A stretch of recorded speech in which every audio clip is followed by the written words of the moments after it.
wish to turn off all cell phones and any other device that beeps and make noise, would be much appreciated.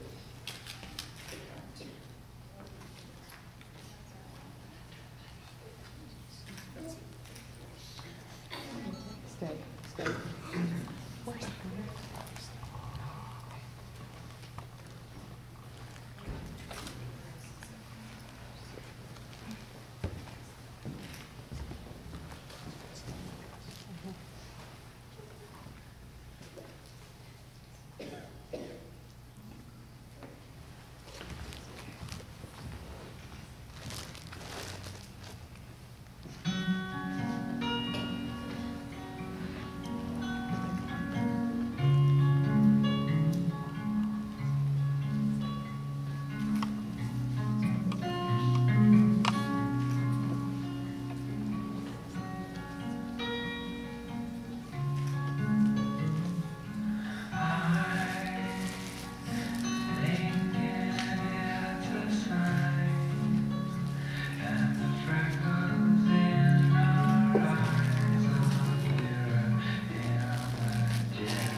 friends and family all.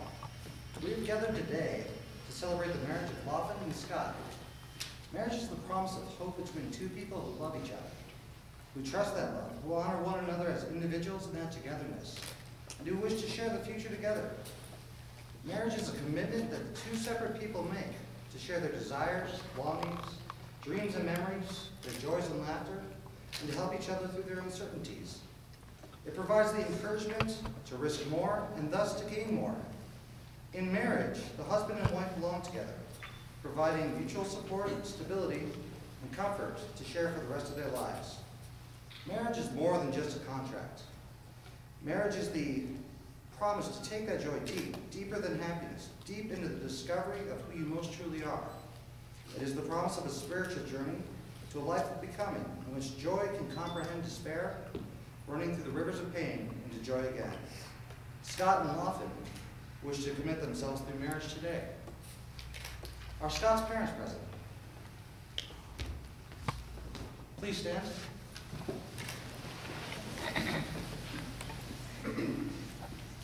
Jenny, as his mother, you have raised Scott to be the man he is today. As a baby, you cradled him. As a child, you dried his tears and shared in his discovery of the world around him. As a teenager, you helped him find his way. Today, he is asking you to share again in his life's journey. Do you give your blessing to this union?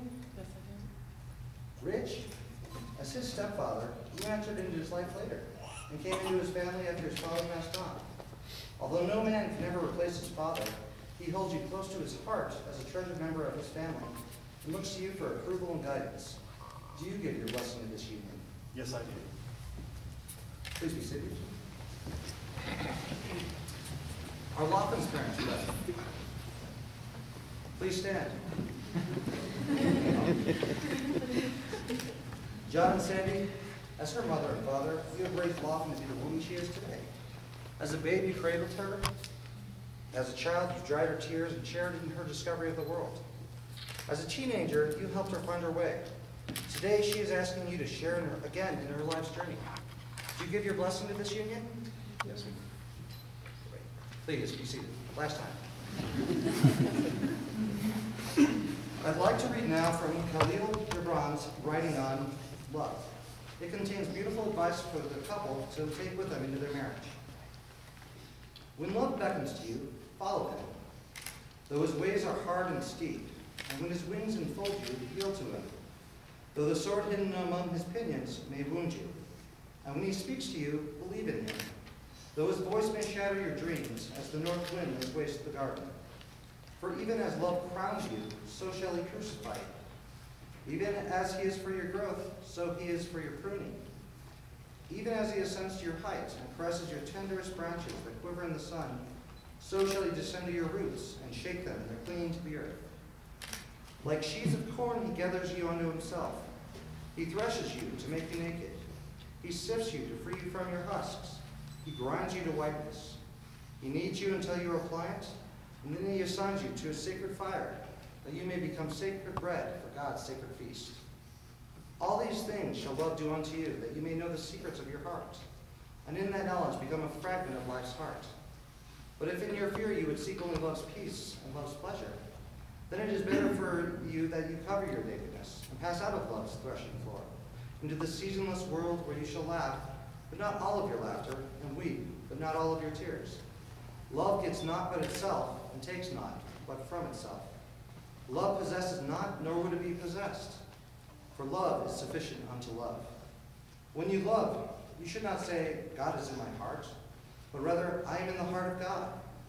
And think not you can direct the course of love, for love, if it finds you worthy, directs your course.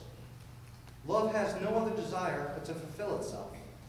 But if you love and must needs have desires, let these be your desires: to melt, and be like a running brook that sings its melody to the night, to know the pain of too much tenderness, to be wounded by your own understanding of love, and to bleed willingly and joyfully, to wake at dawn with a winged heart, and give thanks for another day of loving, to rest at the noon hour, and meditate in love's ecstasy, to return home at evening tide with gratitude, and then to sleep with a prayer for the beloved in your heart, and a song of praise upon your lips.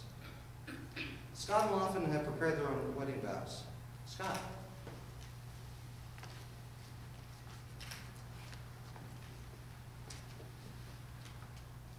Lofn.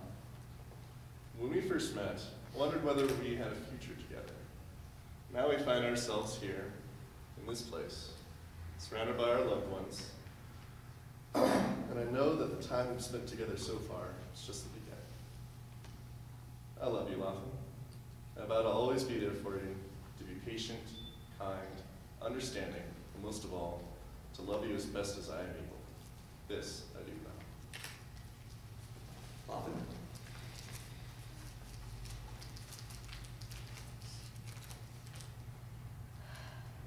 When I was young, I didn't dream of getting married as much as other girls.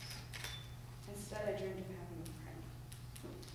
I wanted someone I could tell my deepest secrets to, and not fear judgment. I wanted someone who would understand what it feels like to be crazy, or to feel like giving up. I wanted someone to experience life with, someone who could make me laugh. Someone who respects me and loves me for who I am, not something I could someday be. I found exactly that in you. On top of that, today I have the opportunity to promise to always love you. And today I get to be part of your family. My promise to you is that I will always love you. You're the friend I've always dreamed of, and how could I ever risk losing